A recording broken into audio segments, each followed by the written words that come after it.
Hi everyone, welcome to day 27 of Inktober, and the prompt today is coat. Because I already focused on an animal's coat with the prompt pattern, I didn't want to do it again this time. So I was more literal and I chose a photo on Sketchy of somebody with a pretty coat. And actually it's a bright red coat and it's really flashy. I thought that photo was pretty fun and so I went for it. I used a dip pen and my platinum carbon ink. I really love this ink. And unfortunately, the nib that I used was a bit too flexible for the size of the face of the person. So the lines that I drew with it were too thick and I completely messed up the face with it. I was considering redoing it, but I decided against it because, doing 31 drawings in 31 days is enough already. So I didn't really have time to redo it.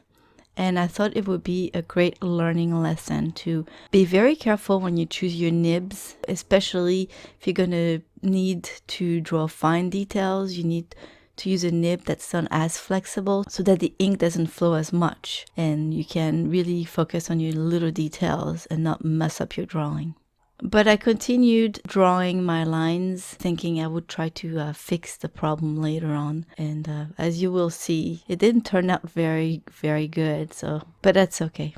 Like I said, it's a good lesson for me. To fix the problem, I waited for the ink to dry, and I used a white gel pen to try to cover up the ink. And I just let it dry. And in the meantime, I used my blue ink to go over the bike and for the boots. And when I was done with that, I used my Pentel brush pen, which is full of also carbon ink because I had run out of the original ink in it. I actually do have a video that shows how to do that. It's pretty easy, a little messy, but pretty easy to do. And it works really well with the carbon ink, which I like because the carbon ink is waterproof. While the blue ink was drying, I did the hatching on the coat and tried to fix the nose, but it didn't work very well. So I just left it on the side again and used my Pentel brush to add the parts that needed to be filled in with a thicker tip.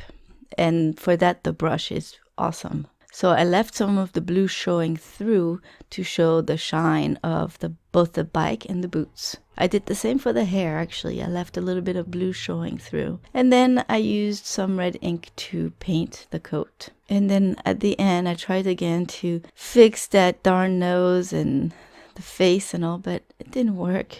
Really didn't work. So sorry for the model, but I didn't draw her as pretty as she really is. But I really enjoyed doing that one too because it was a simple, fun drawing to do and coloring it in and all that. But anyway, that's it for today. Thank you for coming again today and being so patient and so supportive. I wish you a wonderful day and I'll see you tomorrow with day 28. Have a wonderful day, everyone. Bye-bye.